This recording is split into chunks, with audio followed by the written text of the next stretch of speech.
जी sir, office में। हाँ, उसी को इंटरोगेट करने जा रहा। पता है सर, वो क्रिमिनल नहीं है, लेकिन क्रिमिनल कोई माँ के पेट से पैदा तो होता नहीं। मजबूरी, हालात, लालच क्रिमिनल पैदा करते हैं। देखते हैं इसे किसने क्रिमिनल बनाया।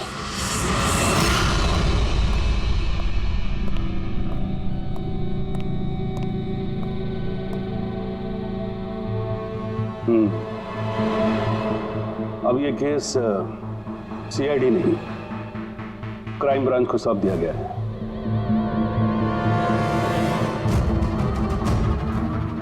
अब भी सफाई में कुछ कहना चाहते हैं?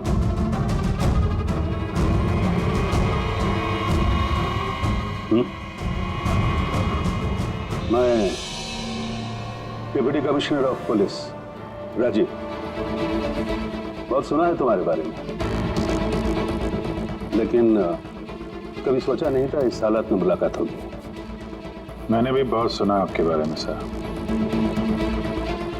सुना है काफी सख्त ऑफिसर हैं आप।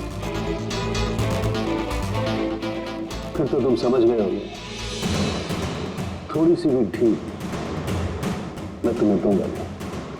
कानून सबके लिए बराबर होता है सर। अगर मैंने गुनाह किया है तो सजा का उतना ही हकदार हूं जितना कि कोई आम मुजरिम। विक्रांत को क्यों मारा तुमने? उसे मारने की कोई वजह नहीं थी मेरे पास। अच्छा, तो फिर गोली क्यों चले? पता नहीं, बस चल गई। चल गई? चल गई मतलब? ट्रिगर पे उंगली रख के ट्रिगर दबाया था ना तुमने? मैं सिर्फ उसको डरा रहा था। डरा रहे थे, लेकिन तुम वहां करने क्या गए थे? पुलिस उसे कोर्ट ले जा रही थी ना?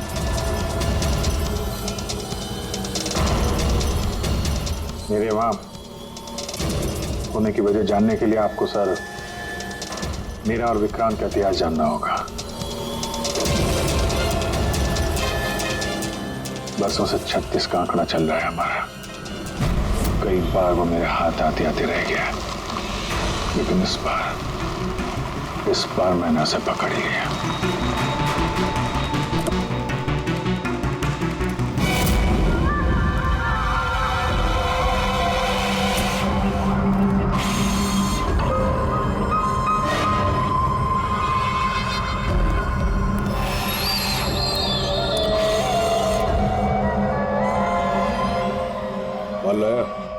जी, आपने जितना बोला था उतना है।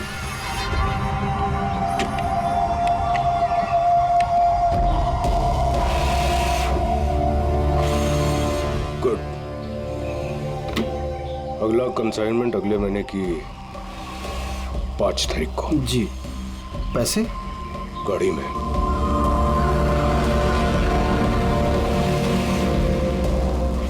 क्या बात है, इतना पसीना क्यों आ रहा है? पसीना? नहीं तो। जो स्कूल में तुझे एडमिशन नहीं मिला था ना, उस स्कूल का हेडमास्टर था मैं। क्या छुपा रहा है? नहीं, कुछ भी नहीं। ओह, तो ये बात है। किसने भेजा? सीआईडी को बुलाया तूने? विक्रांत को धोखा देना बहुत महंगा पड़ेगा तुझे।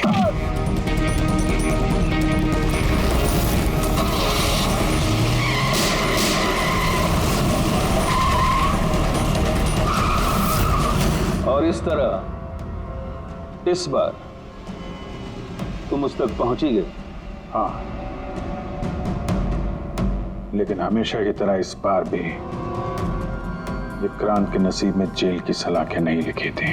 नामी गिरामी अपराधी विक्रांत ने सरकारी गवाह बनने का फैसला कर लिया है। वो मगरन के खिलाफ अदालत में सारे सबूत देगा और इसके बदले अदालत उसकी सजा काफी हद तक माफ कर देगी। इन अपराधियों को पकड़ने के लिए हम लोग दिन रात एक कर देते हैं, अपने खून पसीना बहाते हैं। क्या इसलिए कि अदालत उनको दोबारा जुर्म करने के लिए छोड़ दे?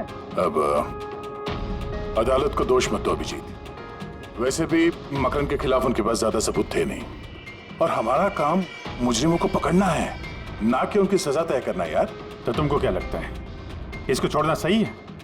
अब सही तो नहीं है, पर हम लोग क्या कर सकते हैं, हैं?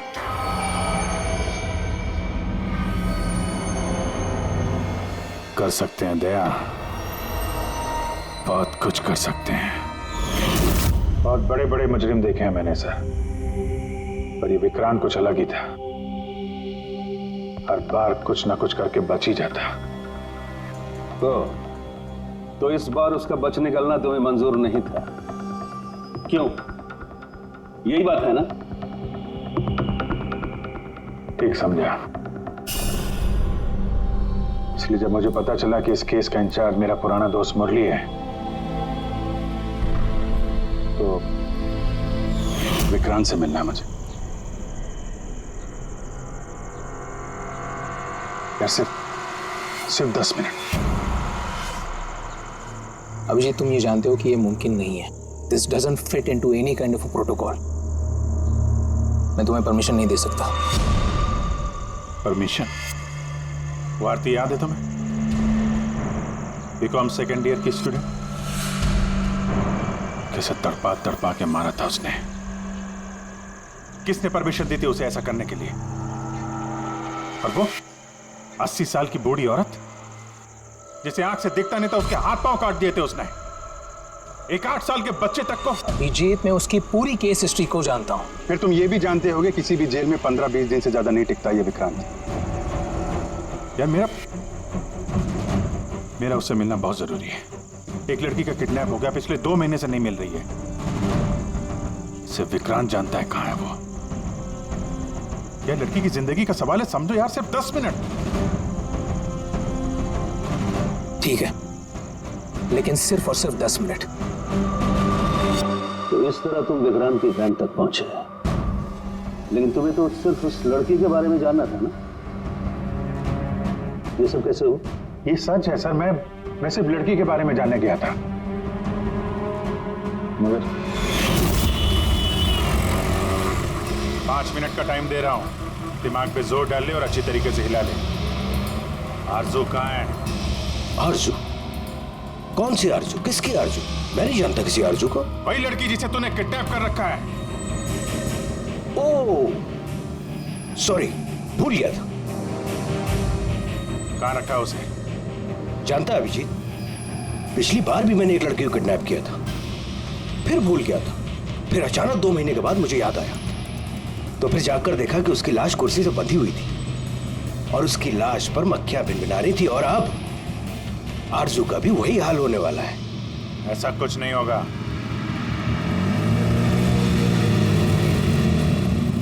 कहाँ है आरजू? हाँ, याद आया, मेरी जेब में, निकाल ले।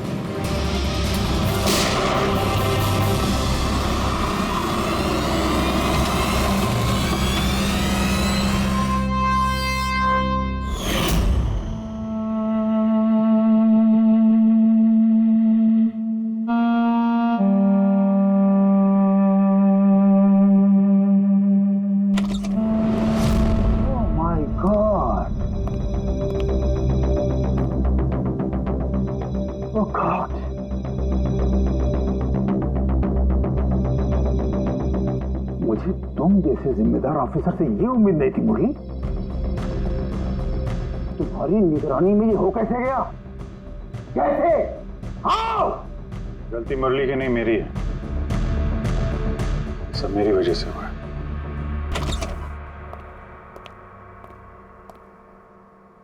वाह वाह, क्यों एसपी साहब, बड़ा गर्व हो रहा होगा आपको। तो इतिहास में पहली बार किसी सीआईडी ऑफिसर के हाथों खून हुआ है, और वो भी एक सरकारी गवाह का। चैन साहब, आपको जो कुछ कहना है मुझे कहिए।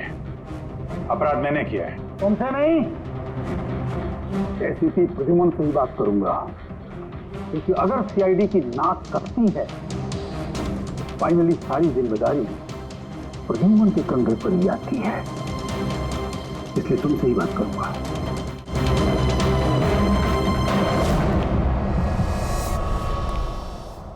कैसे हुआ ये सब? पता नहीं सर कैसे हो गया। मैं तो सिर्फ उसे गन दिखा के डरा रहा था सर। गोली चलाने का कोई इरादा नहीं था सर मेरा। अच्छा। तो तुम सिर्फ गन दिखा रहे थे, हाँ? और गन अपने आप चल गई। तुम सीआईडी ऑफिसर हो या कोई नौसिखिए? I mean amateur shooter. मैं पहला सवाल, तुम वहां गए क्यों थे? जब कानून अपना काम कर रहा था तो तुमसे किसने कहा था टांग अड़ाने के लिए? जैन जी प्लीज, आप जरा शांति से बात कीजिए। अभिजीत एक सीआईडी ऑफिसर है, कोई राह चलता आदमी नहीं। देखो, अभिजीत मेरे लिए सिर्फ और सिर्फ एक मुजरिम है, मकरान की तरह। हाँ, वैसे कितने रुपए लिए तुमने मकरान से विक्रांत को मारने के लिए?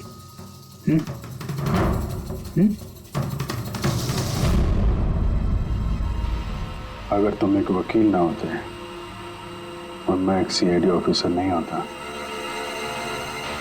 तो ये सवाल तुम्हें बहुत भारी पड़ता। Oh really? देखो ऐसे थे प्रद्युम्न। इसके तेवर तो देखो, फोन करके बैठा है और मुझ जैसे लॉयर को, सीनियर लॉयर को धमकी दे रहा है। ऐसे चार्जेस लगाऊंगा साफ जन्मों तक जेल में बैठ के सोओगे। ये चीज हो गए तुम वहां। मानता हूं गोली चलाई मैंने सर, विक्रांत को मार दिया, लेकिन उसे मारने का कोई इरादा नहीं था मेरा। खून सिर्फ खून होता है अभिजीत, इरादा चाहे कुछ भी हो, गलत या सही कोई फर्क नहीं पड़ता। अदालत में ये सब काम नहीं आए हैं। ये प्रोसिक्यूटर, जैन, मीडिया वाले धज्जियां उड़ा देंगे तुम्हारी, धज्जियां। इस जुर्म की सजा भुगतने के लिए मैं तैयार हूं सर, लेकिन जयंत और मीडिया वाले जो मुझ पर इल्जाम लगा रहे हैं मकरन से मिले होने का, यह मैं कभी बर्दाश्त नहीं कर सकता। अभिजीत, फिर तो तुम्हें कोई नहीं बचा सकता।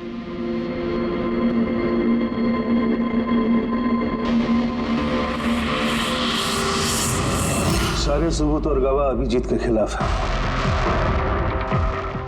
यानी कोई उम्मीद नहीं है सर? कैसे उम्मीद है? अभिजीत ने खुद कन्फेस किया है कि गोली उसी ने चलाई।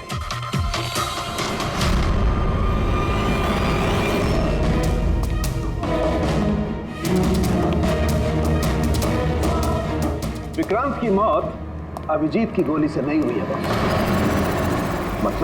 मतलब ये कि विक्रांत को गोली लगी है ठीक फेफड़ों के नीचे, और जब गोली फेफड़ों के नीचे लगती है तो इंसान की मौत होने में 20 से 30 मिनट लगते हैं, और विक्रांत की मौत तुरंत हो गई थी। एग्जैक्टली, इसीलिए मैं कहता हूं विक्रांत की मौत अभिजीत की गोली से नहीं हुई है, इसकी कोई और वजह है। और क्या वजह हो सकती है? उस वैन में ड्राइवर अभिजीत और विक्रांत के अलावा और कोई नहीं था। एक गोली चली, वो भी अभिजीत के गन से। उस वक्त वैन के अंदर कोई और नहीं था, और वैन के बाहर तो कोई और हो सकता है।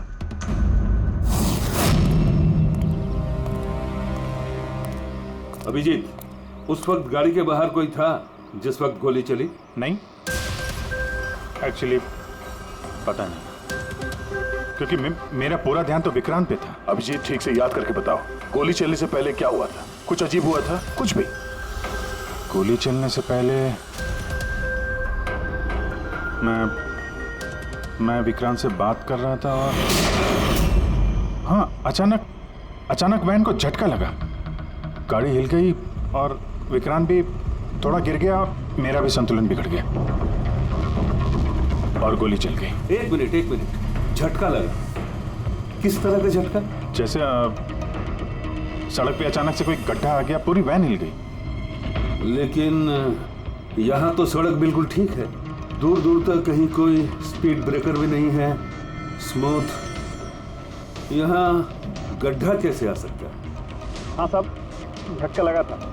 मेरी पूरी वैन यूं दाईं तरफ मुड़ गई।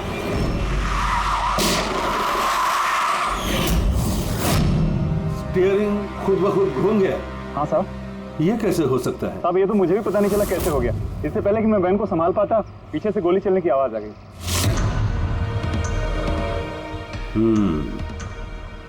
स्टीयरिंग व्हील का खुद ब खुद मुड़ जाना, गोली अपने आप चल जाना, सड़क पे कोई गड्ढा भी नहीं है। आखिर यहां हुआ तो क्या हुआ?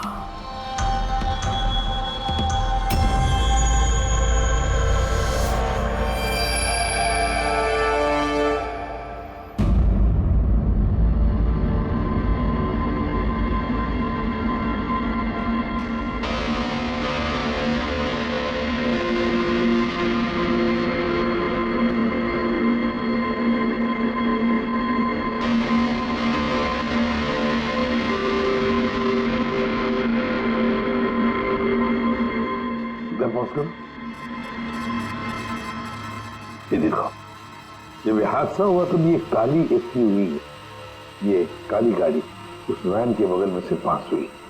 मतलब सर, विक्रांत का खूनी शायद इसी गाड़ी में? हाँ, हो सकता है।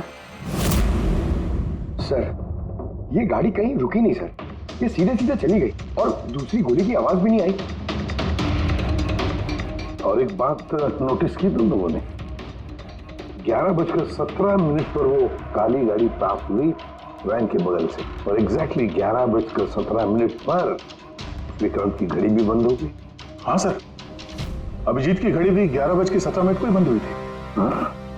ये दोनों घड़ियों का एक साथ बंद होना और इस कार का ठीक 11:17 पे वहां से गुजरना, ये संजोग नहीं हो सकता। बिल्कुल सर, बिल्कुल सही कहा आपने, ये कोई संयोग हो ही नहीं सकता।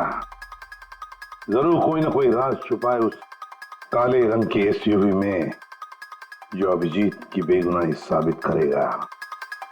तो यहाँ इस फुटेज में इस गाड़ी का नंबर तो दिख नहीं रहा है। इस जगह से 5 किलोमीटर दूर सर टोल नाका है, वहां के सीसीटीवी फुटेज से शायद इस कार की डिटेल मिल जाए। हाँ।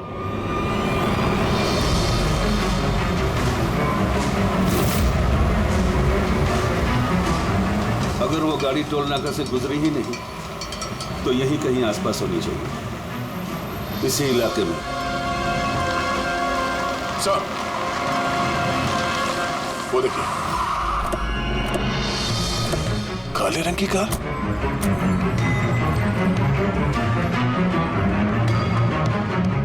Oh no. फ्रेडी, जरा आगे चेक करो।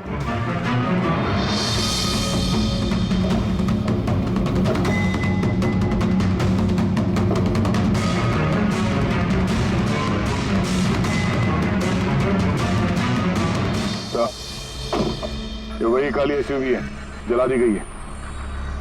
मतलब गाड़ी में ऐसा जरूर कुछ था जो खूनी मिटाना चाहता था। सर, ना तो नंबर प्लेट दिख रही है और ना ही चेसी नंबर, सारे सबूत मिटा दिए मुजरिम ने।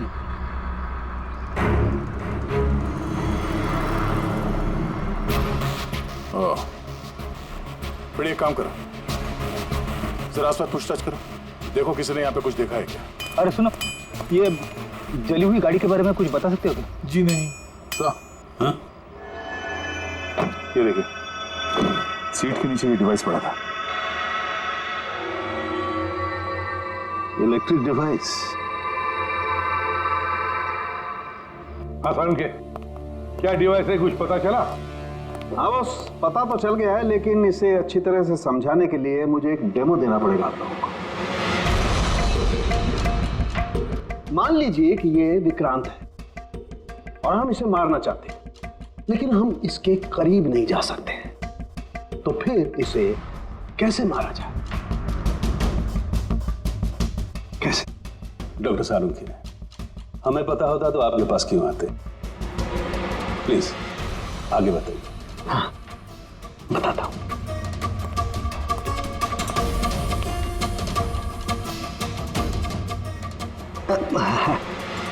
आप थोड़ा पीछे हट जाइए प्लीज। Thank you.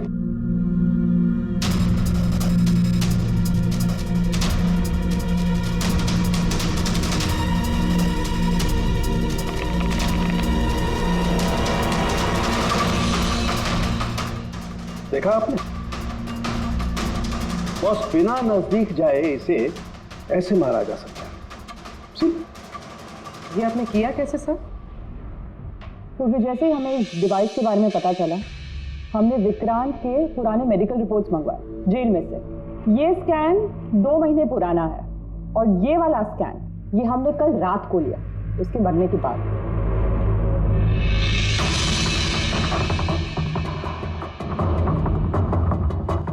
या साळुंखे, इस पहले वाले स्कैन में एक छोटी सी चीज अटकी हुई है वहां उसके सिर में। वही चीज इस 2 महीने बाद वाले स्कैन में शिफ्ट हुई है, हिल गई है, पीछे आ गई है। और ये छोटी सी चीज एक शार्पनेल है बॉस, यानी गोली का छोटा सा टुकड़ा। और फिर ये शार्पनेल वहां से इस तरफ शिफ्ट हो गया, जिस वजह से विक्रांत की सबड्यूरल हेमेटोमा यानी ब्रेन ब्लीडिंग की वजह से मौत हो गई। पर ये शार्पनेल अपनी जगह से हिला कैसे? उसी डिवाइस की वजह से जो हमें जलती हुई गाड़ी में से मिला।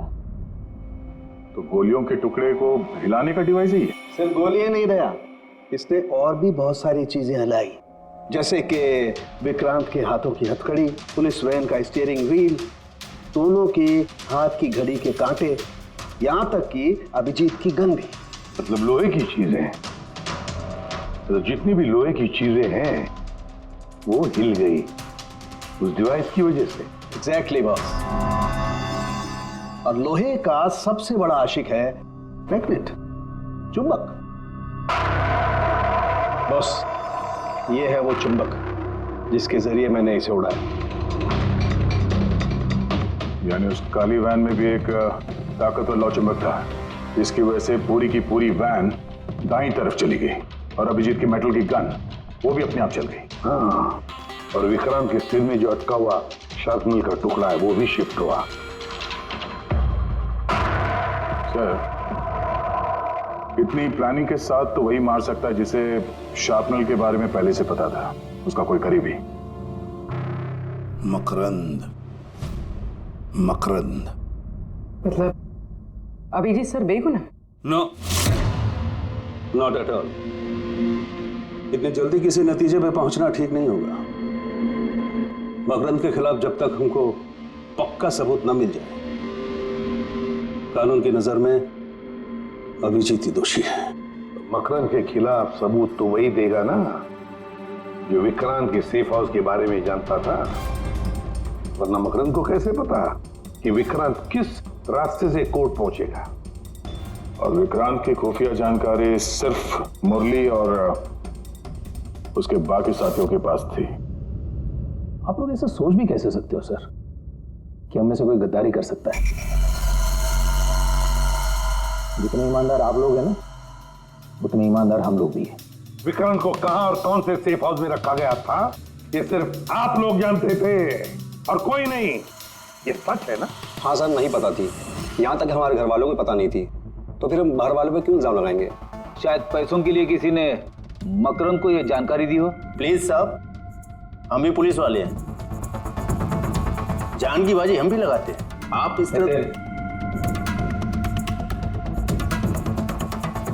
इंफॉर्मेशन कहीं ना कहीं से तो लीक हुई है मुरली। हाँ सर, एक्चुअली मैं भी वही सोच रहा हूँ कि सेफ हाउस में 24 घंटे सीसीटीवी कैमरे लगे हुए थे, तो अगर भी कोई बाहर वाला अंदर नहीं आ सकता। क्या कहा आपने? चाहकर भी कोई बाहर वाला अंदर नहीं आ सकता? हाँ सर। झूठ! बाहर वाला कोई भी अंदर नहीं आया था। हाँ? क्यों? I am sorry sir, actually Jain ji कभी कभी आते थे। कभी कभी जैन जी आते थे? Yes sir. और कभी कभी जैन जी किस लिए आते थे? क्योंकि जैन जी मकरंद को हर हालत में जेल तक पहुंचाना चाहते थे। अच्छा, तो कहीं ये जयंती वो गद्दार तो नहीं है? वैसे भी कुछ ही दिनों में रिटायरमेंट होने वाला था, आखिरी केस था उनका। सोचा होगा संन्यास लेने से पहले थोड़े बहुत पैसे बना लो। सर, सर वाकई जयंत ने काफी पैसे बनाए। अभी 10 दिन पहले इसने पुणे में 10 करोड़ का फार्म हाउस खरीदा है। क्या? हाँ सर, ये रहे उस पार्टी के फोटोग्राफ।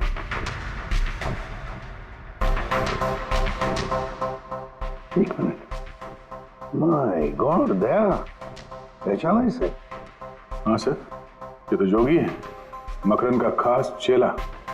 जोगी मकरंद का खास चेला, और वो भी जयंत की पार्टी में।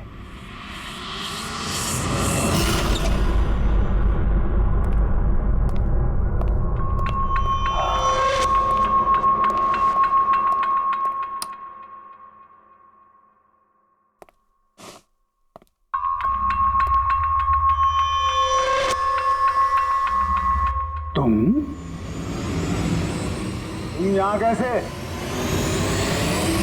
और मेरे घर में घुसे कैसे? हाँ, मुजरिमों को उनके बिल से निकालने के लिए बिल के अंदर तो घुसना ही पड़ता है जयंत साहब। मुजरिम मुजरिम मैं हूं या तुम? मैं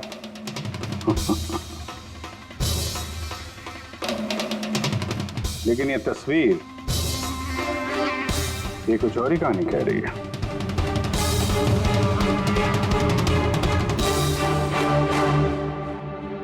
नो, आई डोंट नो, मैं नहीं जानता।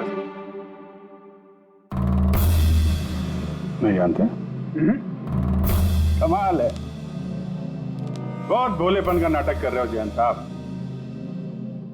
मकरंद के पैसों से ये फार्म हाउस खरीद लिया और अब उसके चेले जोगी को पहचानने से भी इनकार कर रहे हो। What nonsense! कौन जोगी? कैसा जोगी? मैं किसी जोगी वोगी को नहीं जानता था। अगर नहीं जानते तो ये जोगी तुम्हारी पार्टी में क्या कर रहा था? देखो, मेरी पार्टी में 400 से ज्यादा लोग आए थे। अब मैं हर एक को तो नहीं पहचानता ना। और रहा सवाल मेरे फार्म हाउस का, तो मेरी जिंदगी भर की खून पसीने की कमाई है, समझे? मकरंद की बात कर रहे हो ना तुम? वो देखो, उस केस में उसके खिलाफ सारे सबूत मौजूद हैं। विक्रांत ने मरने से पहले मुझे सारे सबूत सौंप दिए थे। मकरंद को तो मैं फांसी पर लटकाऊंगा और साथ में तुम्हें भी। लाइट हो क्या हुआ? स्विच तो ऑन है, हुआ क्या लाइट को?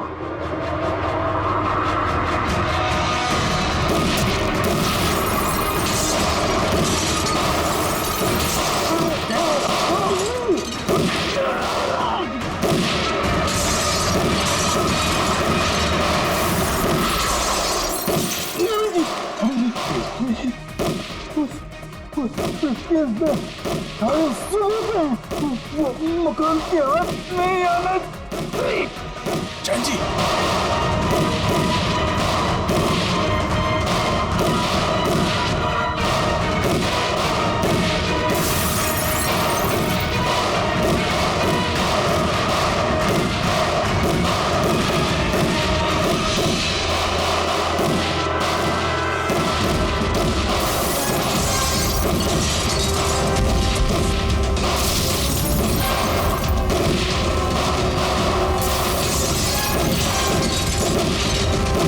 कमाल कर दी तुमने अभिजीत, वाकई कमाल कर दी।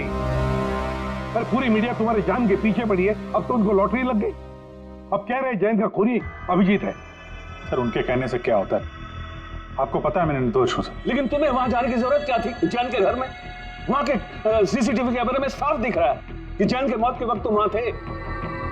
और सिर्फ इतना ही नहीं, अब तो पूरी सीआईडी टीम पर इल्जाम लगा रहे हैं कि हम तुम्हें बचाने की कोशिश कर रहे हैं। इल्जाम तो लगेगा ही ना प्रद्युमन।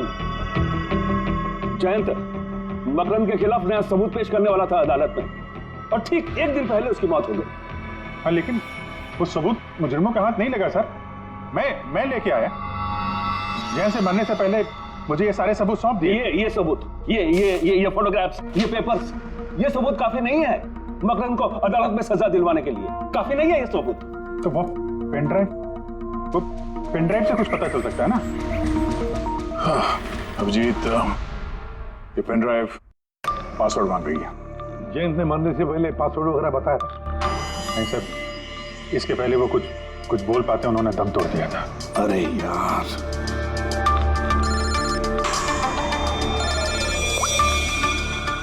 हेलो, हाँ पूर्वी। अच्छा, ओके ओके, ठीक है। चल, पता चल गया जोगी को जैन जी की पार्टी में कौन लेके गया था। कौन लेके गया था? खुद जैन जी की पीए सोनल।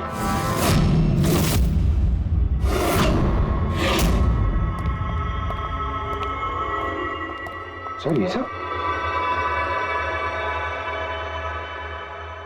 सोनल, सोनल, पूरी तेरे ऊपर चेक कर।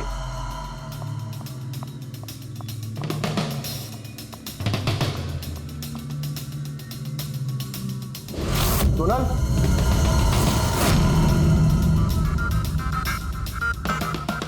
सर अभी तो कोई भी नहीं। सर कोई नहीं होगा। तो सोनल गई कहाँ?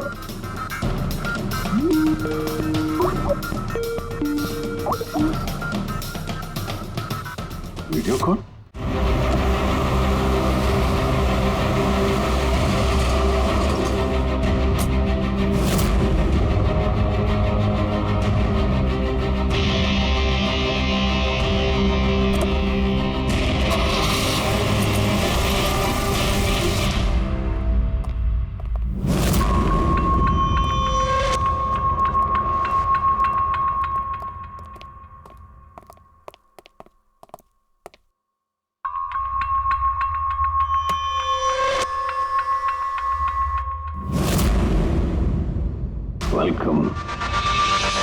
वेलकम अभिजीत।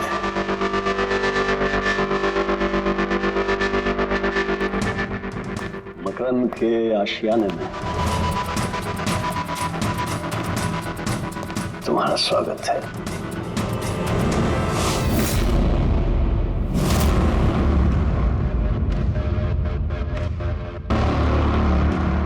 सबूत इधर है बॉस।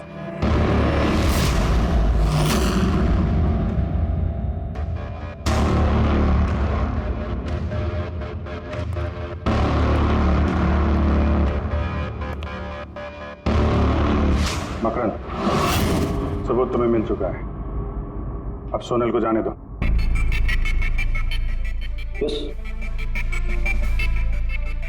वैसे भी वो कहते हैं ना कि मरने वाले की अंतिम इच्छा अधूरी नहीं रहनी चाहिए। सोनल को बुलाओ।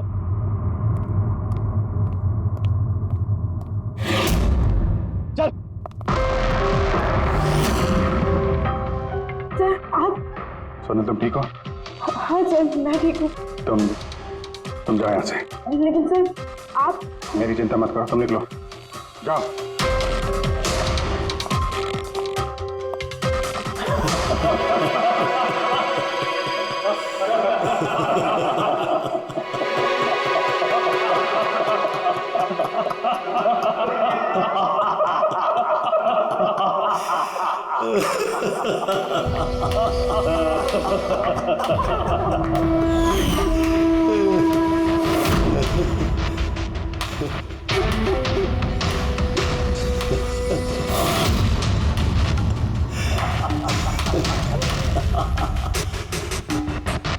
सोनल, तुम भी? मानते हो ना मेरे दिमाग को? तुम सीआईडी वालों को भी मैंने चकमा दे दिया।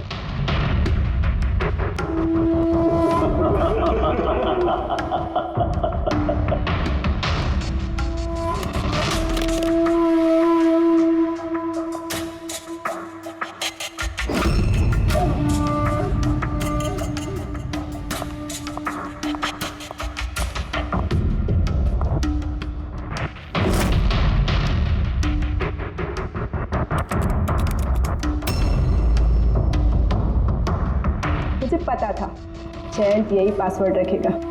मकरम will die. Now, stop conversation. Start the operation.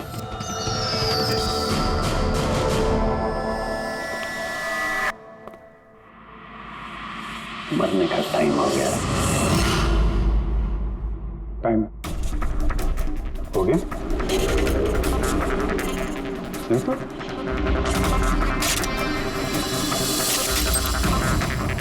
Oh, magnet.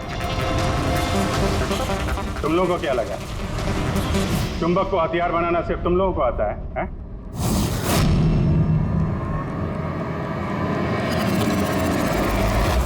इस ब्रीफकेस में वैसा ही चुंबक है जैसा तुम लोगों ने उस गाड़ी में लगाया था विक्रांत को मारने के लिए। मकरंद, खेल खत्म तुम्हारा।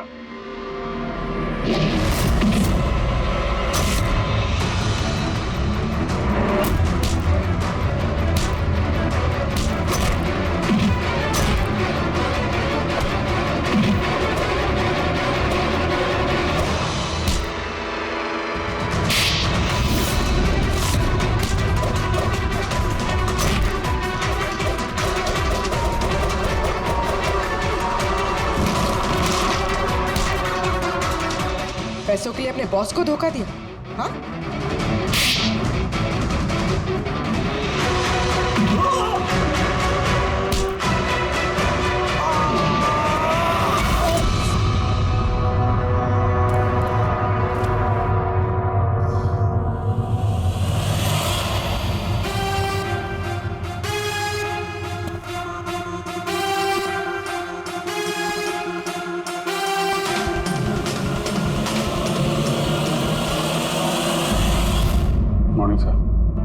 कॉन्ग्रेचुलेशन अभिजीत, फाइनली तुम पर लगे सारे इल्जाम आज धुल ही गए और एक बार फिर उसी गर्व के साथ तुम सीआईडी की ड्यूटी ज्वाइन कर सकते हो। Thank you sir. सर, हमने आरजू को बचा लिया सर।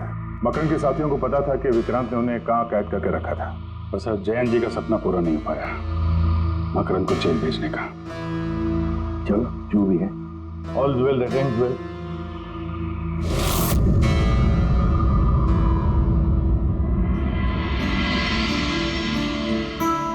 संभालो अपनी अमानत को।